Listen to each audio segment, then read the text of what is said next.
안녕하세요. 6월 28일 금요일입니다. 이제 6월도 평일로는 이제 오늘 다 지나고 내일 토요일, 모레 주일 그렇게 지나면 또 7월달로 접어들게 되겠습니다. 이제 2019년도 전반기가 끝나가는 순간입니다. 너무나 빨리 지나갔죠? 후딱 지나간 것 같습니다. 하반기는 더 빨리 지나가겠죠. 하나님이 그 시간을 빨리빨리 돌리시는 거 아닌가 그런 생각을 가져봅니다. 왜냐하면 하나님이 정한 날짜는 우리는 모르지만 하나님이 정해놓은 하나님의 시간이 있잖아요. 그거는 채우셔야 되는데 정상적으로 하려면 너무 오래 걸리고 지루할 수 있으니까 시계바늘을 빨리빨리 돌리시는 것이 아닌가. 역사의 수레바퀴를 빠르게 돌리셔서 그 하나님 나름대로 정해 놓으신 그 시간을 향해서 가고 계시다. 그러한 생각을 저 혼자서는 가지고 있습니다. 오늘은 출애굽기 13장 21절 22절입니다.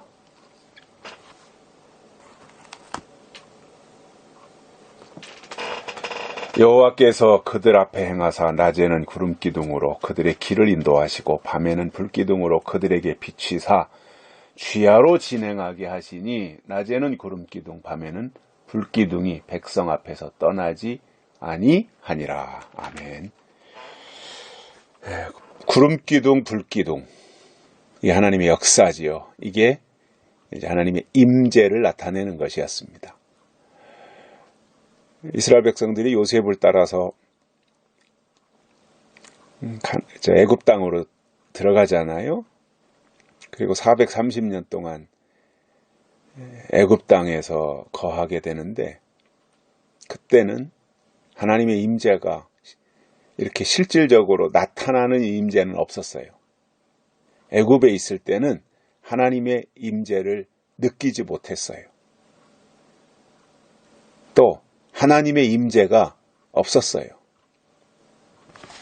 그런데 광야에 나오니까 하나님의 임재가 있는 거예요. 이게 광야의 축복이고요. 광야의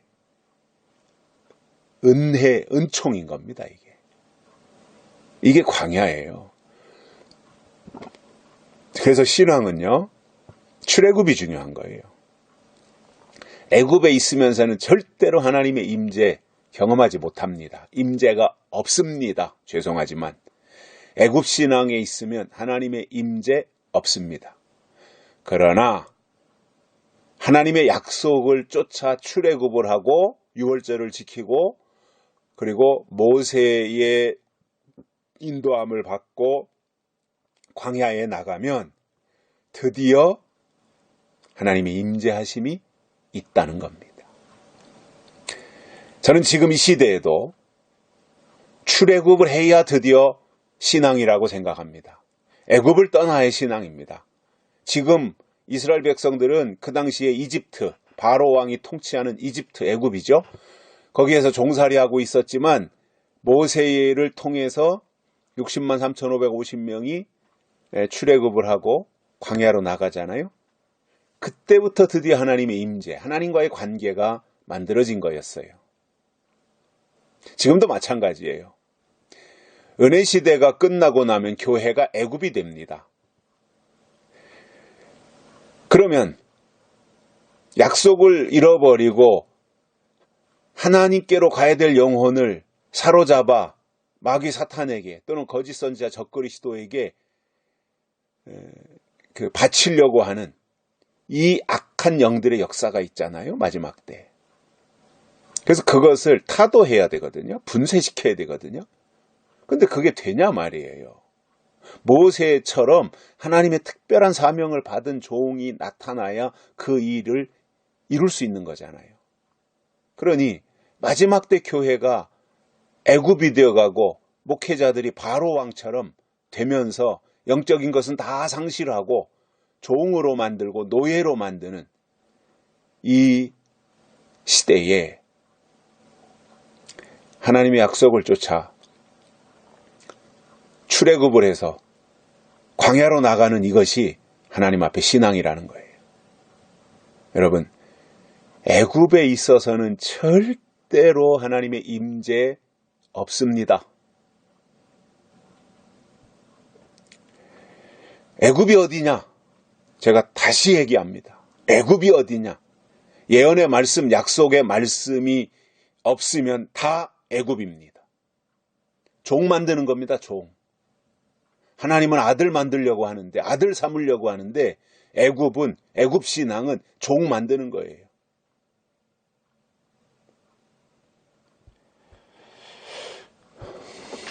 그런데도 거기가 그렇게 좋아 보이는지 참 모르겠어요, 사람들이. 거기를 떠나지 못하는 것 보면 거기가 그렇게 좋은가요? 애굽이 그렇게 좋아요? 하나님은 이미 애굽을 버리셨습니다. 애굽에 하나님 안 계세요.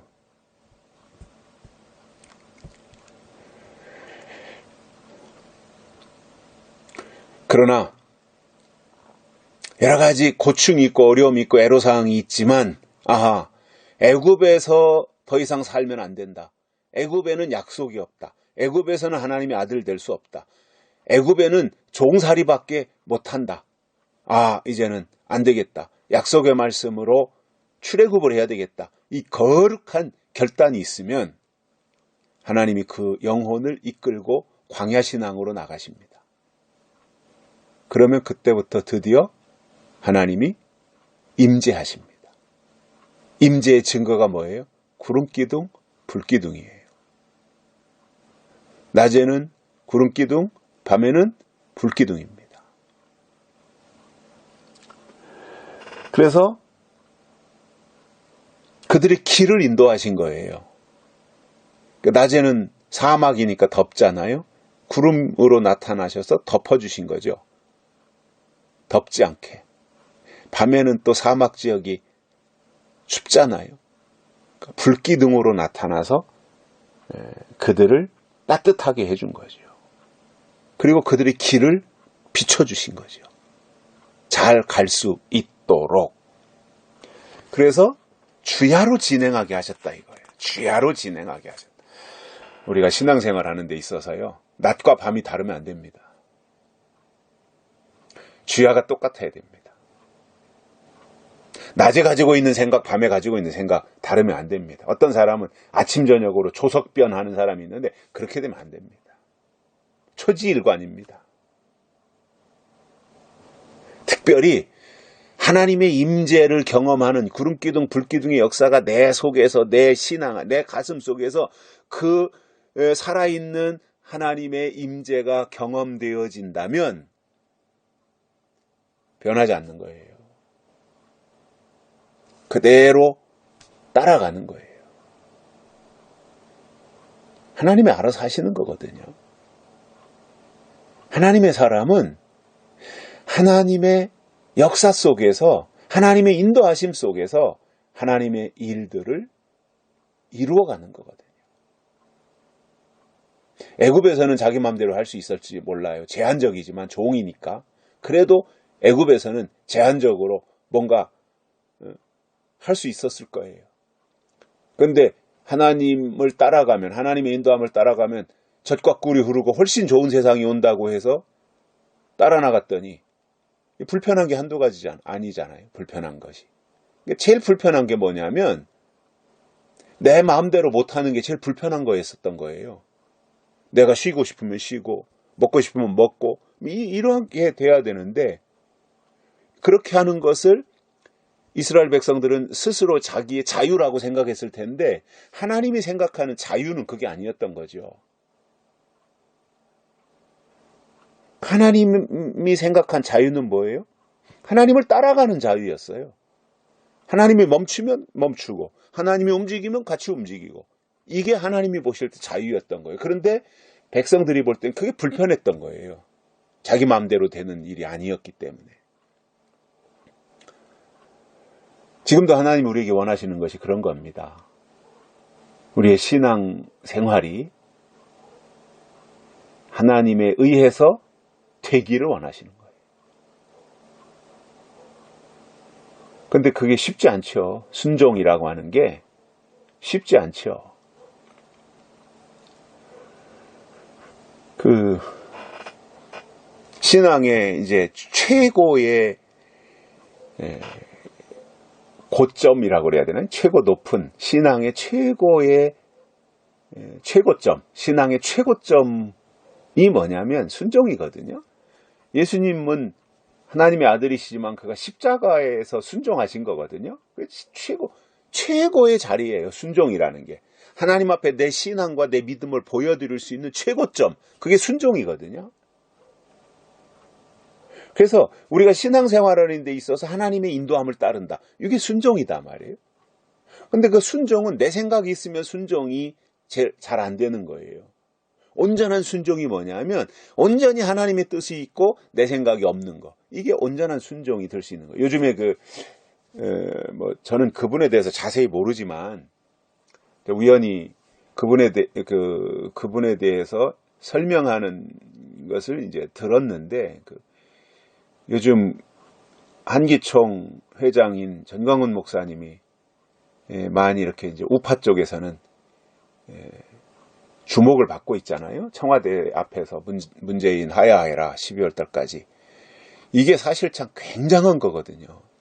누가 그거 쉽겠어요. 그냥 다 묻혀서 가고 쉽게 가고 이렇게 눈밖에 나지 않으려고 다 그저 좋은 게 좋은 거라고 하는 식으로 그냥 대충 묻혀서 가는 게 자기 신상에 좋은 건데 저렇게 두드러지게 하면 물론 찬성하는 쪽이야 열광하겠지만 지금도 끊임없이 그분의 발목을 잡고 그분을 무너뜨리고 그분을 아주 망신을 주려고 하는 여러 가지 말들이 나오는데 그 중에 하나가 뭐냐면 전광훈 목사하면 빤스 목사라고 나오잖아요. 빤스 목사, 팬티 목사. 그러니까 빤스 목사가 나온 거 보니까 뭔가 여러 가지가 좀 복잡한 사람 아니냐 이렇게 이제 추측을 하게 만드는 거예요. 빤스 목사, 전광훈 목사는 빤스 목사다. 근데 실질적으로 그게 뭐였냐면 그분이 십몇 년 전에 한 2,000명 목사님들 모아놓고 그분이 청교도 훈련인가 하는 게 있어요. 세미나. 다 목회자들만 모인 거예요. 목회자들끼리 모여 있으니까 목회자들이 하는 이야기들이 있잖아요. 그러니까 거기에는 그 세미나에는 전광훈 목사님 사모님도 참석했었다고 하고 또 늘 그 교회에 훈련된 성도들이 섬기느라고 전광훈 목사님이 세미나 하는 장소에 가서 늘 이렇게 섬기는 그 일로 봉사하는 분들이 수십 명이 거기에 있었는데 그날 목사님이 순종에 대한 이야기를 하면서 두 가지를 설명을 한 거예요. 하나는 정말 교인들이 내 양이냐 아니냐를 확인하기 위해서 인감증명서를 다 나한테 가져와라. 인감도장, 인감증명서. 그러면 왜요? 뭐 하게요? 그러면 자기 양이 아니라는 거예요. 그런데 그렇게 목사님이 얘기했는데 아무 이유 없이 인감을 다 갖다가 목사님한테 내어놓으면 그게 자기 양의 100% 증거라는 거예요. 순종에 대한 걸 얘기한 거죠. 두 번째로는 오래전에 어느 목사님이 한 얘기를 인용을 하신 거예요. 이분이. 어느 목사님이 설교를 하시면서 순종에 대한 이야기를 하면서 정말 내 양이냐 아니냐에 대해서 어떤 여집사를 세워놓고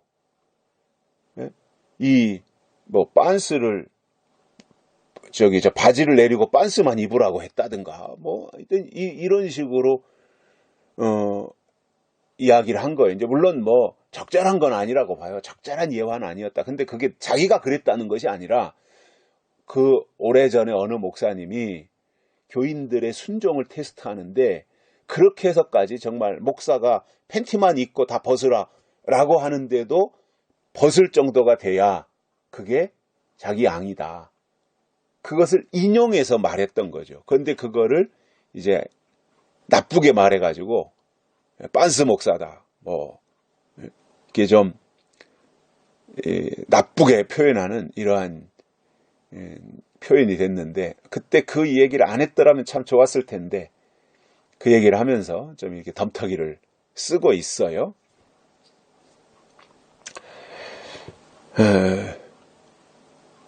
우리가 물론 뭐 그거는 이제 적절한 건 아니지만 목회자들끼리 모여서 그냥 그 정도로 목회자 뭐 한지 지금이야 그런 얘기 했다가는 진짜 뭐 날벼락 나겠지만 한 20여 년 전에는 뭐 그런 얘기를 그냥 목회자들이 모인 자리에서, 세미나 자리에서 지나가는 말로 순종에 대한 이야기를 하면서, 그렇게까지 요구의 목사가 말할 때 교인들이 순종하면 그게 진짜 그 목사의 양이다, 이 설명이었다는 거예요.